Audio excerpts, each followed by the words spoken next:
falando digitalmente, a gente tem essa possibilidade de alcançar as pessoas, se conectar, independente do horário. Nós estamos hoje aqui fazendo o encerramento de um evento que é super importante do Senac Piauí, então sejam bem-vindos você nas nossas plataformas, tanto no YouTube como no Instagram. É o encerramento de um evento que a Coordenação Técnica Pedagógica tem feito do Senac, no sentido de estabelecer uma conexão com os alunos que estão matriculados em cursos nossos, aqueles que desejam e aqueles que se interessam pelos conteúdos abordados e que são alvo e foco desses eventos.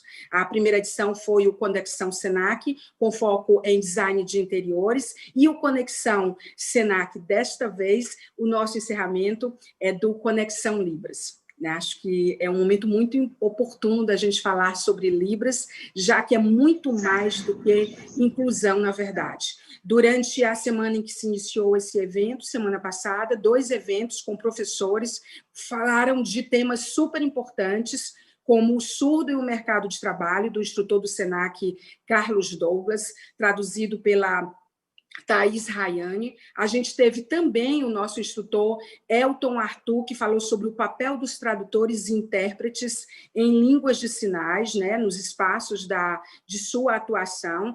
A intérprete foi a Larissa Rayane. A Larissa Rayane, que está aqui conosco hoje, é também instrutora do Senac e é a nossa convidada para fazer a tradução, a interpretação da palestra do nosso convidado especial do Senac.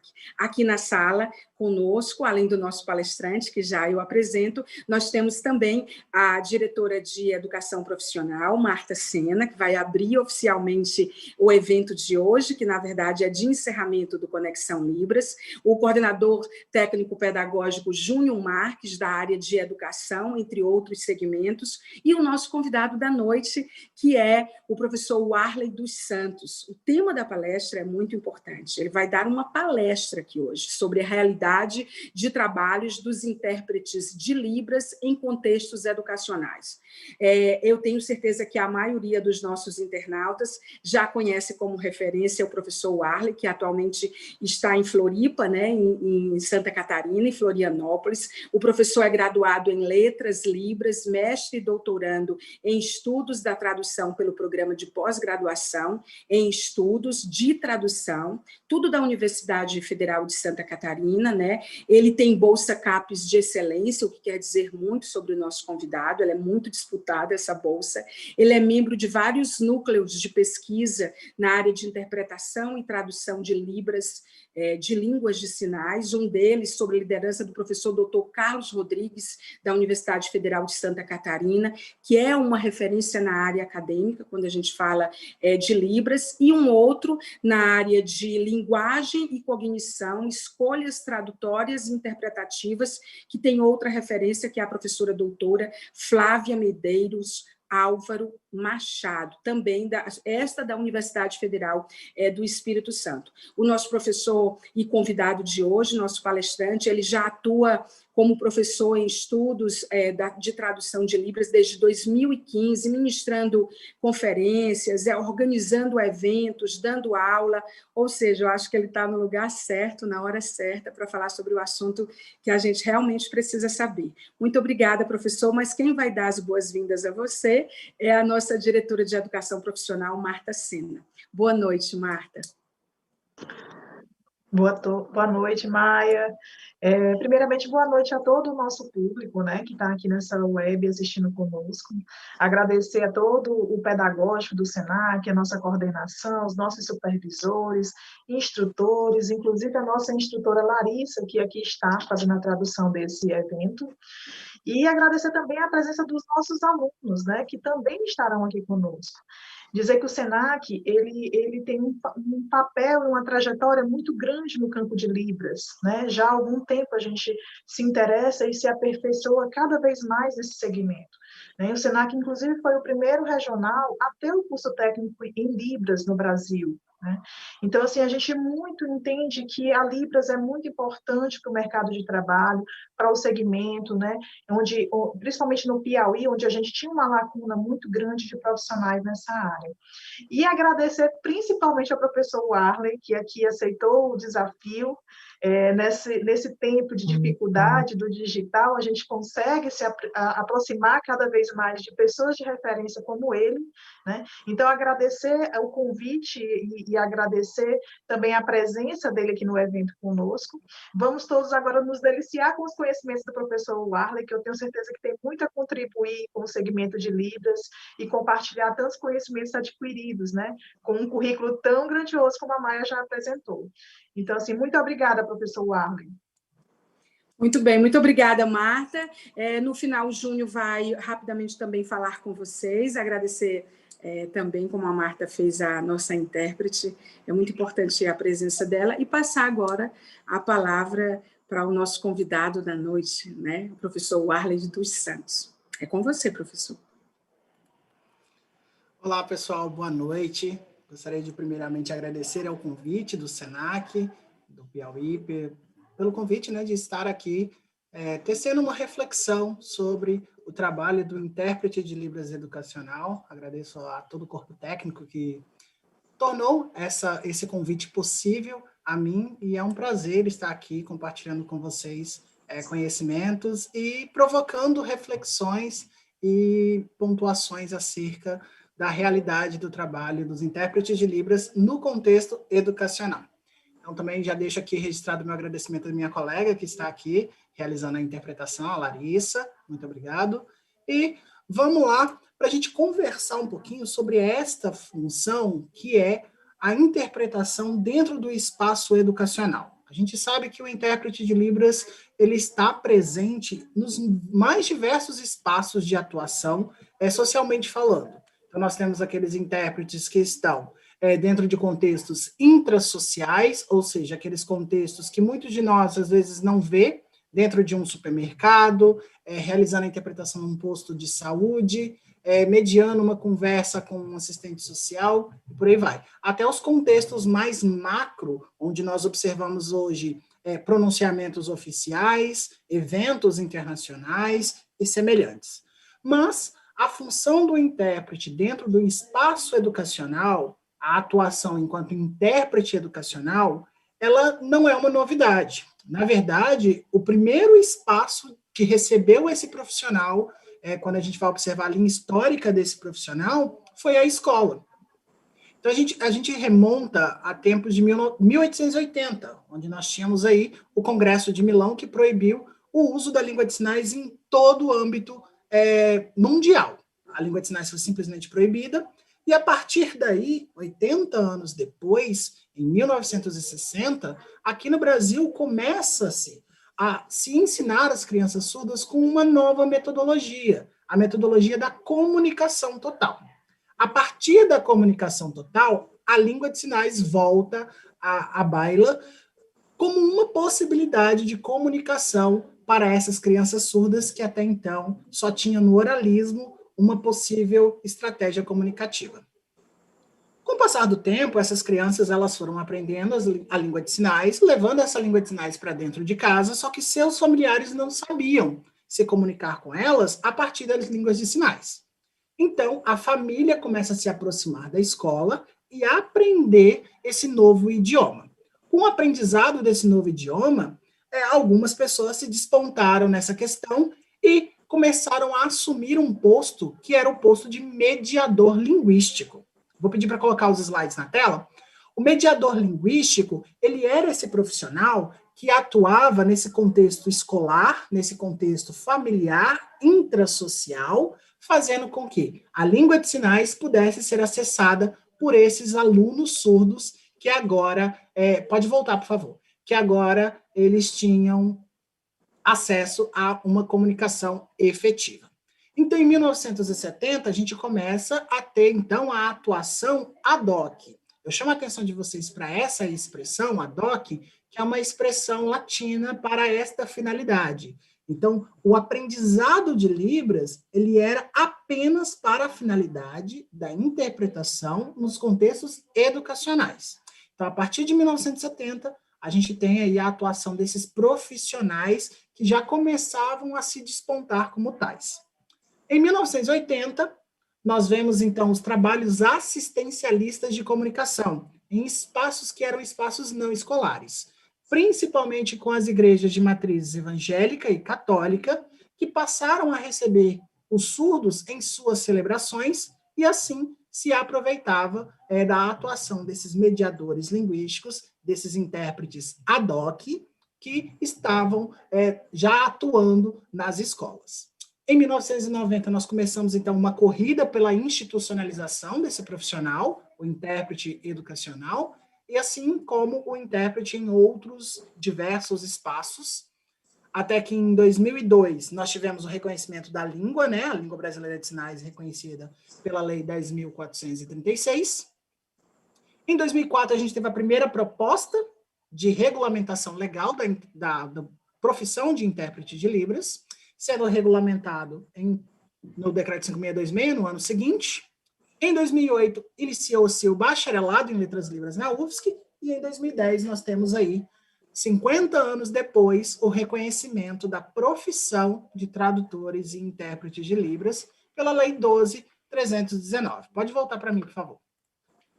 Então, a gente precisa entender esse profissional por múltiplos olhares. Esse profissional ele não pode ser apenas entendido dentro da escola como um profissional que atua realizando a interpretação de Libras português. Então, nós precisamos olhar para a contratação desse profissional, para as relações interpessoais estabelecidas nesse local de trabalho, para a sua formação enquanto um agente da educação, o reconhecimento legal, que advém com a prática profissional pautada no rigor ético e o trabalho em equipe. Esses múltiplos olhares, eles pairam sobre o tradutor e intérprete de Libras, buscando dar a ele esse status profissional. Então, conforme eu trouxe na titulação dessa palestra, que é a realidade desse trabalho, que é composta desses múltiplos olhares. Então, quem é esse intérprete de Libras? Como que eu posso identificar e conceituar este profissional? Então, segundo a professora Cristina Lacerda, das quais a gente pode citar mais um monte de outros teóricos que também abordam essa temática, a Neiva Albris, a professora Audrey Gesser, todos esses teóricos podem ser citados quando a gente vai falar sobre intérprete educacional. Então, esse profissional é aquele que atua como intérprete de língua de sinais na educação, seja essa educação em qualquer nível educacional, do nível mais tenro até a formação em nível superior e pós-graduação. E é o espaço de contratação de profissionais que mais absorve profissionais atualmente. A interpretação educacional é um dos espaços mais frutíferos para a atuação do tradutor e intérprete de Libras, levando em consideração que diversas legislações asseguram ao aluno surdo o direito comunicacional, a sua acessibilidade comunicacional dentro de uma sala de aula. E o que esse profissional faz? O que o intérprete de Libras faz? Então, ele trabalha em dois processos. O processo de tradução e o processo de interpretação de todas as informações que são produzidas e ou articuladas em sala de aula. Mas, quando a gente fala assim, ele trabalha com a tradução, com a interpretação dentro de sala de aula. Parece simples, né? Mas não é. Não é uma tarefa simples. Porque nós temos diversos atores nesse contexto. Pode colocar a tela para mim, por favor. Os atores nesse contexto, que são três. Nós temos o aluno, nós temos o intérprete e nós temos o professor em sala de aula. Qual é a relação que nós temos aqui? São três personagens que precisam compor um ciclo educacional que busca a efetividade do processo, ou seja, que busca com que esse aluno, de fato, aprenda o conteúdo que é ministrado por esse professor. Só que existem algumas questões que nós precisamos levar em consideração. O professor, por muitas das vezes, não sabe a língua do aluno. Ele não domina o idioma do aluno, por isso a necessidade do intérprete. Não dominando o idioma, vai faltar a ele todos os conhecimentos extralinguísticos, ou seja, aqueles conhecimentos que estão para fora da língua, sobre como é ter um aluno surdo. Lembrando que a formação em licenciatura, ela já prevê a disciplina de Libras a ser ministrada para todos os professores, mas é uma disciplina muito incipiente, porque busca ensinar a esse licenciando questões inerentes à língua de sinais e não inerentes ao processo educacional em que uma criança surda passa. Depois, nós temos um intérprete, que também compõe esse processo, que é um profissional que não possui uma formação pedagógica, a formação dele é em nível de bacharelado, e ele domina a língua do aluno, e esse aluno que chega por muitas vezes na escola sem uma língua. Pelo fato dele chegar na escola sem um acesso linguístico, então é preciso ser feito todo um trabalho com este aluno para que ele possa, assim, acompanhar um intérprete de Libras, que pelo fato de não ter a função pedagógica, não cabe a ele ensinar o idioma. Então essa criança ela tem que ter todo o aprendizado da língua para aí sim entrar no ensino fundamental e depois ter acesso a um intérprete de Libras para que ele possa intermediar todas aquelas relações. Agora, quando essa criança ela já chega na escola com uma língua constituída, quando ela tem já o acesso a esse idioma, lembrando que 95% das crianças surdas do Brasil são filhas de pais ouvintes, ou seja, pais que não dominam a língua de sinais e que precisam da mesma forma aprender com essa criança. A partir do momento que essa criança chega na escola, ela já vai dar conta de um intérprete de Libras. E assim, ela vai pelo seu percurso formativo. Só que, qual é a realidade de trabalho do intérprete educacional atualmente no Brasil? Nós temos que a formação ela é extremamente recente, 2008, nós estamos aí há 12 anos da existência da formação em nível superior do tradutor e intérprete de Libras. O mercado de trabalho ainda também não nos enxerga como um profissional. Muitos das pessoas que contratam os intérpretes de Libras, né, falam, é um dom, você tem um dom, nossa, você tem um coração muito bom, nossa, você tem surdo na família? E a grande maioria dos intérpretes de Libras não tem surdo na família, não tem um dom e não tem um coração muito grande. Simplesmente observaram nisso uma prática profissional. Eu, por exemplo, eu não tenho surdo na família. Quando eu aprendi língua de sinais, eu vislumbrei nisso uma profissão para mim. Então, eu ser reconhecido quanto profissional, como qualquer outro profissional. Então, o atuar enquanto intérprete de Libras não é uma dádiva divina, não é um dom transcendente. Na verdade, é muito estudo, muito suor, para que a gente possa, de fato, atender esse aluno da melhor forma possível. Então, nós temos, dentro desse contexto da interpretação educacional, uma problemática que é a contratação do intérprete. Porque muitas das vezes esse intérprete ele é contratado enquanto professor. E ele ser contratado enquanto professor gera um requisito para essa contratação, que é a licenciatura. Só que a licenciatura em Letras Libras não vai formar intérpretes, vão formar professores de Libras, tanto como L1 quanto como L2. Então, nós temos aí um ciclo problemático de contratação desse profissional enquanto um professor. Aí, algumas pessoas podem questionar, nossa, mas é a única forma de contratação do intérprete. Eu tendo a discordar porque não é a única forma de contratação desse profissional. Enquanto profissionais, nós precisamos nos reorganizar e discutir essa realidade de trabalho com as autoridades competentes, colocando em voga que a formação para esse profissional é o bacharelado, e é o bacharelado em Letras Libras, e não a licenciatura. Um outro cargo que também é muito observado é o do interlocutor de Libras, que é um profissional que também vai estar em sala de aula, auxiliando esse aluno, fazendo a interlocução entre professor, aluno e intérprete. E ainda pior, a gente tem o auxiliar de sala, ou seja, o intérprete ele torna-se um auxiliar do professor dentro de sala de aula.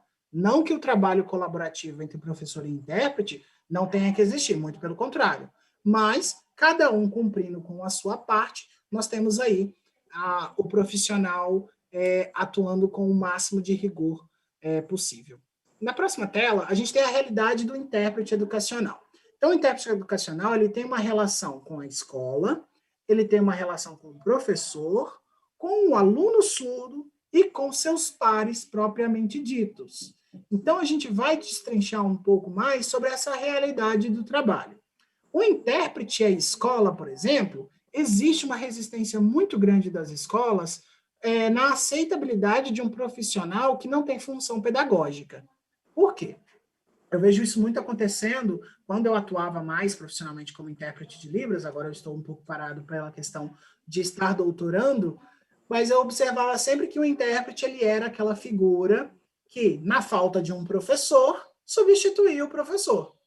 Então, se esse intérprete ele não tem uma função pedagógica, como que a escola vai se virar para substituir o professor? Tem um intérprete, o intérprete vai ficar lá dentro de sala de aula sem ter nenhum tipo de interação com esse aluno. Então, existe essa resistência quanto ao entendimento da função do intérprete de Libras.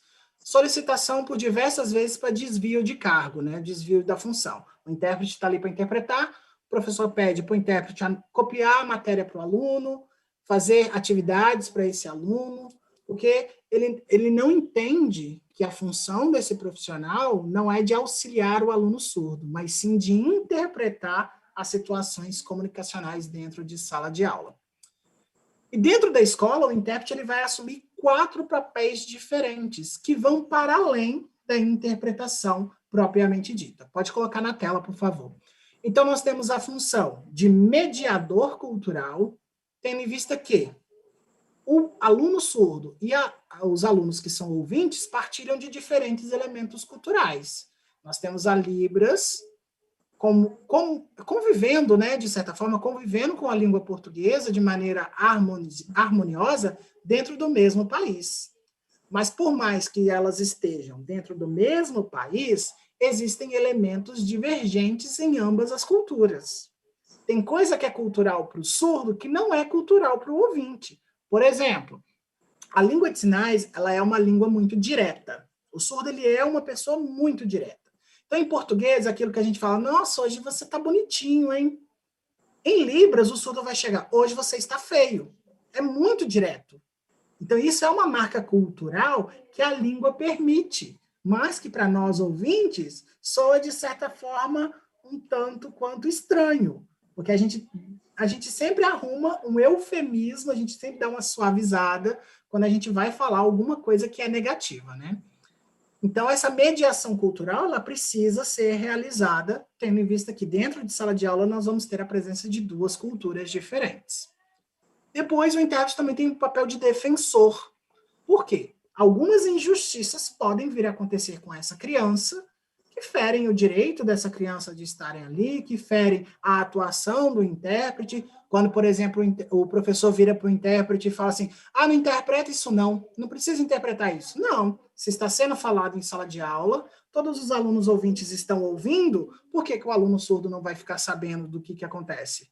Então, o papel do intérprete é de defender esse aluno para colocar ele em pé de igualdade. O terceiro papel é de esclarecedor, para que o intérprete esclareça as demais pessoas que estão nesse processo educacional o que é o aluno surdo, como é o aluno surdo, quais são as demandas que ele precisa. Professor, um ditado não é possível, porque o ditado ele vai observar pistas fonéticas, pistas auditivas. Como que eu vou fazer um ditado para um aluno surdo? Então, essa atividade precisa ser melhor trabalhada. Então, o intérprete ele vai esclarecendo o professor, por isso a importância do trabalho em equipe. Professor e intérprete são uma equipe que visam levar esse aluno até a conclusão do seu processo educacional. E, por fim, a função propriamente dita de intérprete, né? A função de levar a informação de uma língua para outra. Eu não sei como que está meu tempo, Maia, se você puder me avisar quando a gente der uns 40 A gente está com 18h25, né? A gente ainda tem aí, acho que a gente pode, você pode, porque está super interessante, ao mesmo tempo fiz várias anotações aqui. E aí lembrar o pessoal, se você tem aquele amigo que de repente, poxa vida, poderia estar aqui, é a sua cara, vai ficar salvo tanto no Instagram, né, no IGTV, como no YouTube. Então, é um conteúdo que vai ser compartilhado. A Marta Sena, nossa diretora que está aqui, ela nos orientou que o conteúdo fosse aberto. Então, é o SENAC operando em código aberto, essa palestra maravilhosa. Então, acho, professor, que você ainda tem uns 10, 15 minutos, né? Porque depois só o Júnior vai falar, a gente tem um videozinho rapidinho de 30 segundos para vocês, e a gente está com os comentários, pessoal, só aproveitando para justificar, inativos, né? Nós bloqueamos os comentários exatamente para poder a gente conseguir fazer essa entrega para vocês com um layout bonito, à altura do evento e, acima de tudo, à altura dos nossos internautas e dos nossos alunos e clientes, tá bom? Mas, assim, tudo que for de feedback depois, nós nos comprometemos a repassar para o professor Warley. Por favor. Então, seguindo, falar um pouquinho sobre o intérprete e o professor, né? Esses dois profissionais que vão dividir ali o processo educacional, buscando levar até essa criança todos os conhecimentos. Eu escuto de muitos professores que eles acham que estão sendo vigiados pelo intérprete. O intérprete está aqui para me vigiar, para depois denunciar a minha postura para algum tipo de órgão fiscalizador, né? Então, o que eu tenho a esclarecer para os professores é que o intérprete ele está ali para ser exatamente esse instrumento de comunicação em que a informação vai passar pelo intérprete para chegar até o aluno surdo. E vice-versa, vai sair do aluno surdo e chegar até o professor. Lembre-se sempre que o aluno é seu, o aluno ele é do professor. E o professor ele tem essa responsabilidade para com o processo formativo dessa criança.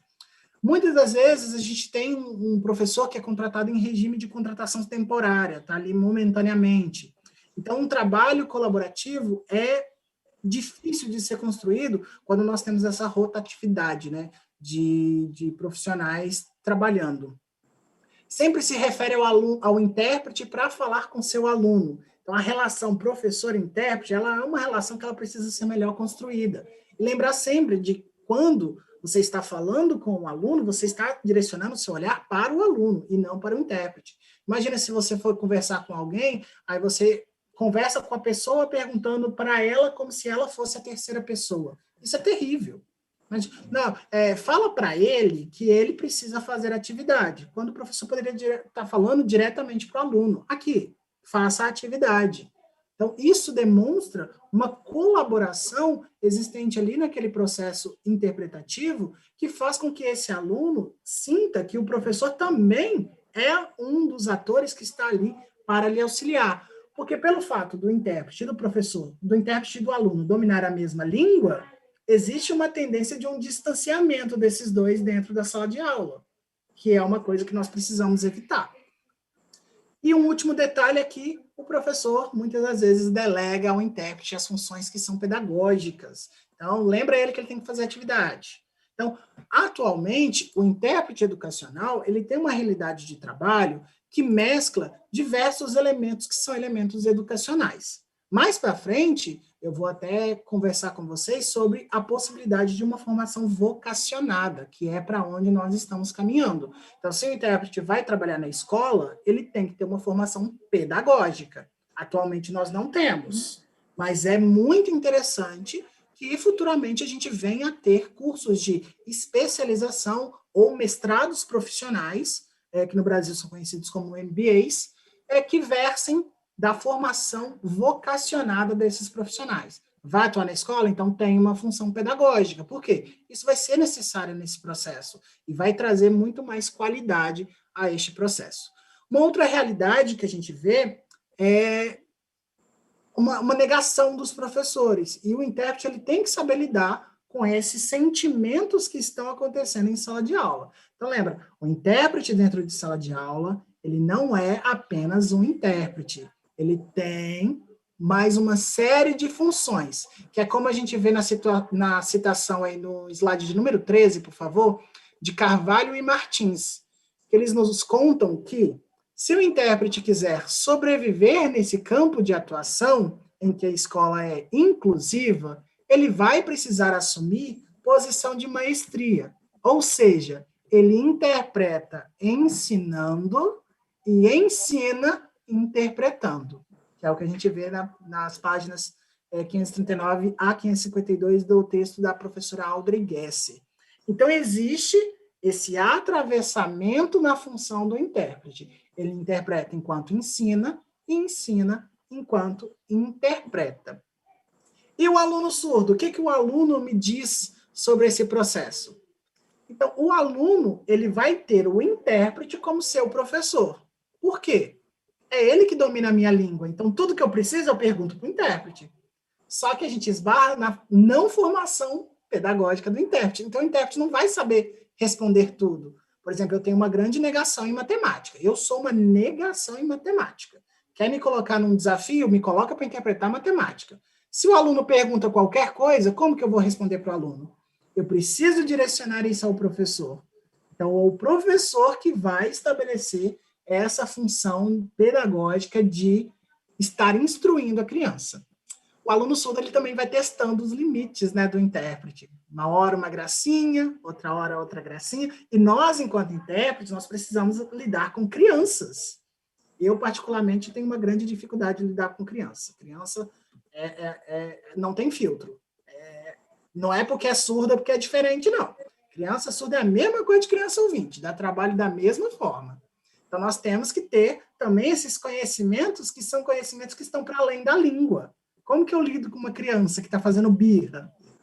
Eu preciso saber de que forma que eu vou atender essa criança. Cria no intérprete, muitas vezes, e com a anuência do profissional, uma dependência. Tudo que o intérprete, tudo que o aluno precisa fazer, o intérprete tem que estar junto. Não. Na verdade, a gente precisa estimular cada vez mais a autonomia desse aluno. E concluindo, passando aí pelo que diz o professor, pelo que diz o aluno e pelo que diz o intérprete, a gente consegue concluir que o perfil de contratação atual dos intérpretes educacionais, ele precisa ser revisto. E ele precisa ser revisto em nível de legislação. Nós já temos uma legislação sendo discutida no Congresso Nacional, que é o projeto de lei 9382, que vai falar sobre a profissão do tradutor e intérprete de Libras, que vai substituir a Lei 12.319, que trouxe para nós alguns avanços, mas foram avanços ineficientes. Então, a gente precisa rever qual é o perfil dos intérpretes educacionais que estão sendo formados no Brasil e qual é o perfil que, de fato, o mercado de trabalho ele procura, tendo em vista aí uma formação por competências. Então, se o mercado de trabalho exige que o intérprete tenha essas competências, por que não trabalhá-las dentro de um curso formativo? Muitas das vezes a gente observa que cursos de tradução são iniciados nas mais diversas instituições, mas estão ensinando Libras, quando, na verdade, o que o intérprete precisa são outros conhecimentos para além de Libras. Só curso de Libras não forma intérprete de Libras. Quais seriam os outros cursos, professor? Nós temos um curso de graduação em Letras Libras, uma especialização em tradução, um mestrado profissional em interpretação educacional, em interpretação médica, em interpretação audiovisual. Assim, nós teríamos uma formação completa do tradutor e intérprete de Libras. Mas o que nós observamos no Brasil hoje é uma crescente de ofertas de cursos de Libras, do idioma, sendo ofertados como formação para intérprete. Só que o intérprete ele precisa de mais do que apenas o idioma. Ele precisa dessa série de outros conhecimentos que vão compor aquilo que a gente chama de competência tradutória. Ou seja, ele precisa saber mobilizar as línguas, ele precisa conhecer processos pedagógicos dentro da escola, ele precisa ter acesso a questões que são ferramentas metodológicas de tradução. Então, tudo isso vai compor um intérprete de Libras, e não apenas o idioma. O idioma é apenas uma das partes que esse profissional precisa conhecer. Tem mais uma série de outros conhecimentos. Então, nós precisamos rever a formação desse intérprete no Brasil, principalmente o intérprete que vai lidar com o contexto educacional. E o segundo ponto que eu concluo é até que ponto o intérprete pode interpretar aquilo que não sabe, tendo em vista que ele não tem formação pedagógica. Então, é necessário, a gente observa cada vez mais a necessidade de uma formação vocacionada. Se o intérprete vai atuar na escola, ele tem que ter uma formação pedagógica, porque essa formação vai ofertar para ele informações, conhecimentos, habilidades que apenas o domínio do idioma não lhe dá. Processos educacionais, teorias de aprendizagem, cada criança aprende de uma forma diferente. Muitos intérpretes reclamam, eu interpreto de várias formas e o aluno não aprende. O problema não está na interpretação, o problema está na forma como o aluno aprende. Então, o intérprete precisa se moldar à forma como que o aluno aprende para aí realizar a sua interpretação. Professor, se Libras é um idioma, isso se aplica aos demais idiomas, o que o senhor nos diz? Porque quando você coloca assim, traz uma clareza quase como um pré-requisito. Né? Eu estou aqui com dois feras, aqui, a Marta e o Júnior Marques, mas em especial a nossa diretora de educação profissional, não é, Marta?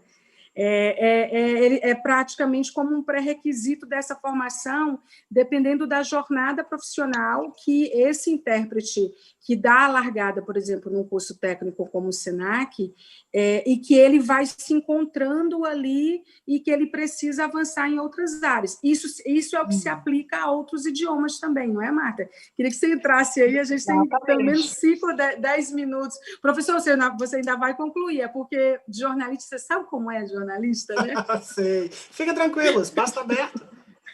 O professor Warley está falando e ministrando essa aula para a gente, e eu aqui, a minha cabeça não para concordando com os pontos que ele coloca, né? O SENAC, ele trabalha muito por competência, né? Os cursos do SENAC, a gente trabalha por metodologia de competência. Então, tudo que você está falando é o que a gente agrega nos nossos cursos, né? Tanto é que o curso não é Libras, a gente tem um formato de Libras, mas o curso técnico, ele é tradução e interpretação de Libras, que é bem diferente. E a gente sente realmente a dificuldade, às vezes, da pessoa internalizar essa diferença entre um intérprete de Libras e entre um curso de Libras. Então, o que o professor Warley está colocando é super. O que a gente faz no SENAC é super a bandeira que a gente tenta colocar para as pessoas para mostrar essa diferenciação, né? Que existe uma diferenciação grande entre os idiomas e entre o intérprete de línguas. E super também, eu concordo com o que o professor está colocando sobre a competência direcionada que o intérprete precisa ter, né? Exatamente para ele conseguir fazer com maestria o papel de interpretar. Né? Então, assim, o professor está aqui se deliciando. Incrível a palestra. Você pode concluir, inclusive. Nós estamos... Desculpa. A gente tem pouco mais de 10 minutos, um pouquinho só. Eu fico muito feliz do Brasil Já tem o Júnior para falar. Sim. Eu fico muito feliz do Brasil ter acordado e de termos iniciativas que visam a formação em nível técnico. Por quê? Quando nós temos um técnico tradutor e intérprete de Libras, existe um mercado para esse profissional que muitas das vezes não precisa ser atingido para aquele que tem uma graduação. Uma graduação pode ser um segundo passo, mas existem demandas que podem ser atendidas por um técnico em tradução. Eu conheço no Brasil 2 iniciativas de formação.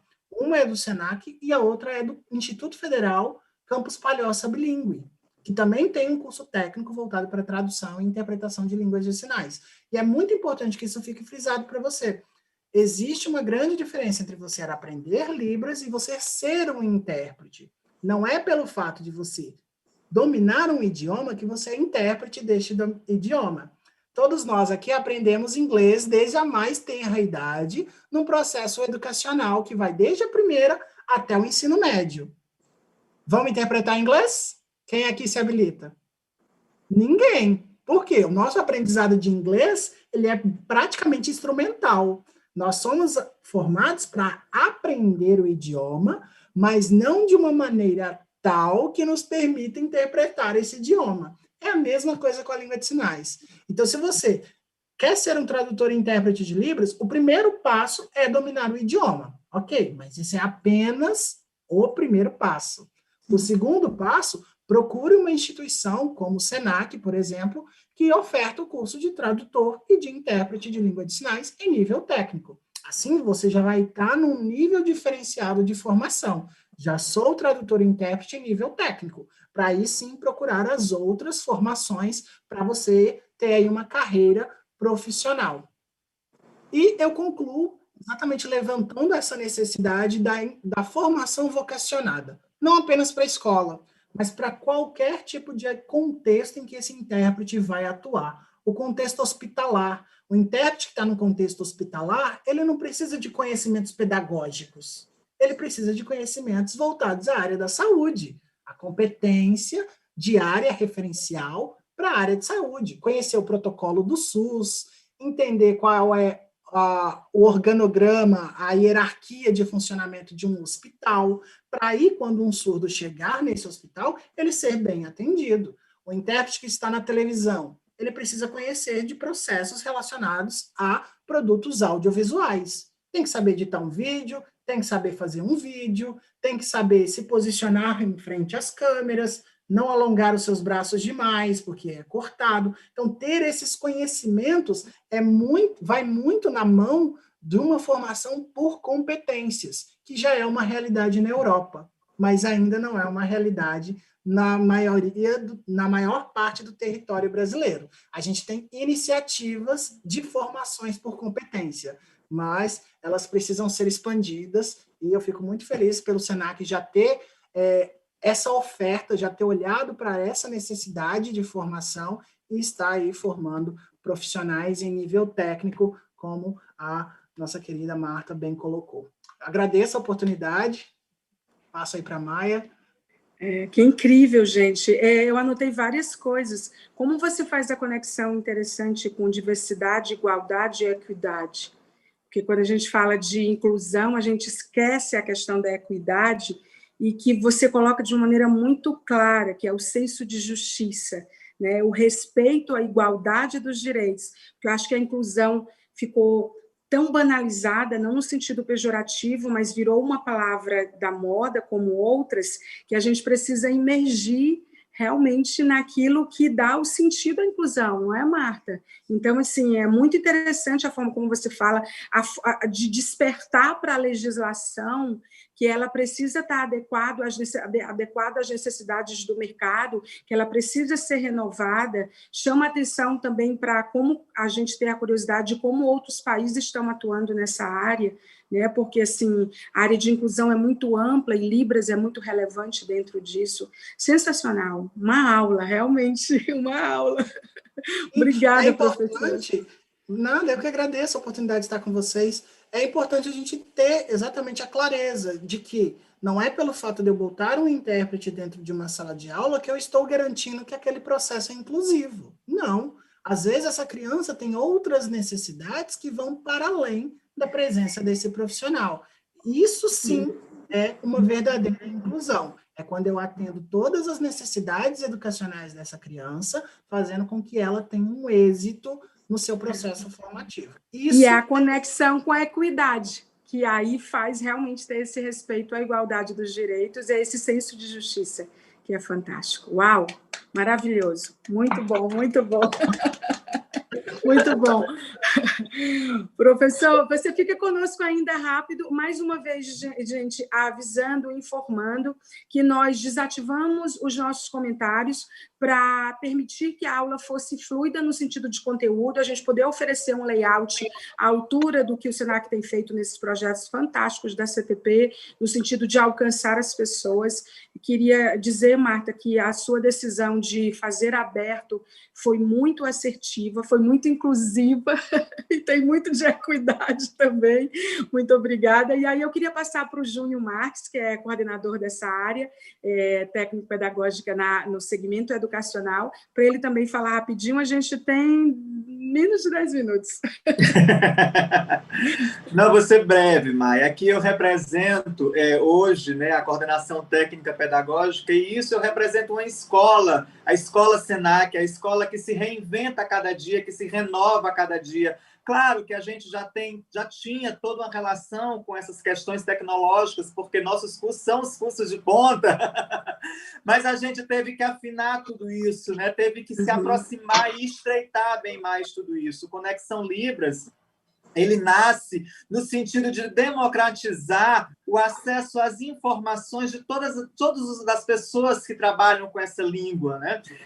Principalmente dialogar com outras pessoas, fazer com que os participantes dialoguem com outras pessoas, né? Você fala que a Marta autorizou abrir a palestra, abrir o evento, e isso foi fantástico, que a princípio pensado para os nossos alunos, mas o Senac, enquanto fazedor de uma cultura e de um papel social, abriu para um tema tão importante, tão relevante, né? não só hoje, como ontem, e que será amanhã.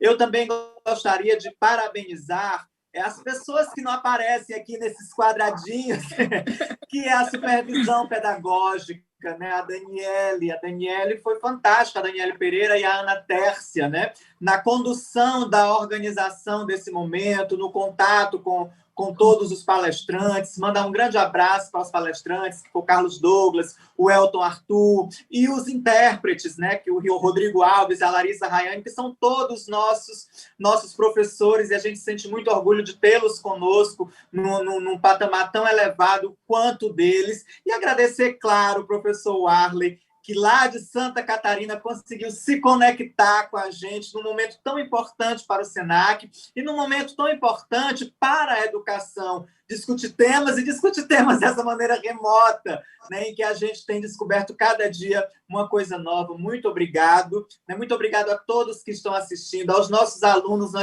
Quero tranquilizá-los e dizer que nós estamos trabalhando dia após dia para que esse retorno seja seguro às nossas aulas, às nossas dependências. E quando não for possível, nós estaremos aqui conectados dessa maneira. E agradecer você, Maia, que brilhantemente faz parte desse time junto com a gente e que conduz tão bem esses momentos. Obrigada. Quando a gente adiou, que você disse, Júnior, eu não tenho disponibilidade dia X, eu disse, não, mas você não pode faltar.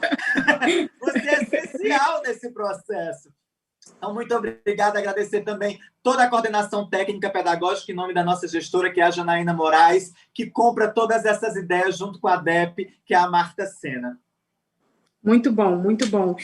Pessoal, quando nós postarmos os vídeos, né, vai ficar salvo, já entra no IGTV e já vai ficar salvo no YouTube. Vocês podem fazer os comentários de vocês e a gente promete, como comunicação e marketing, fazer uma curadoria desse material e aquilo que não for possível responder, eu tenho certeza que com coração generoso, inclusivo, justo do professor Warley, ele vai dar as respostas para a gente não larga mais do pé dele. Simples, só isso. Sim, eu estou à disposição de vocês, no que for possível, posso responder as perguntas sem problema nenhum.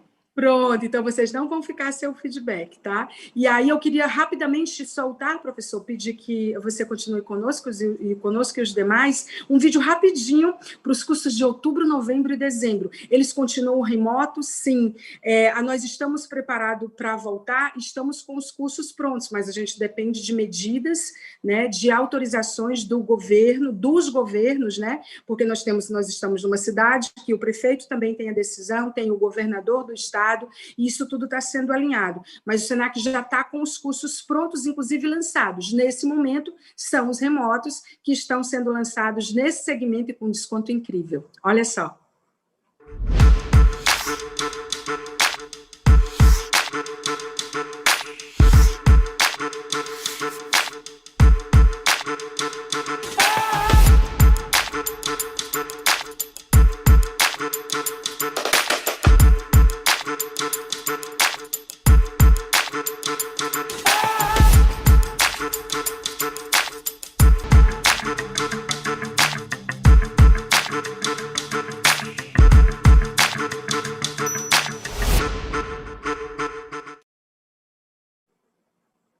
Pronto, e eu já estava aqui querendo saber se todas as informações estavam indo para vocês, de áudio e de vídeo também, mas sempre dá certo.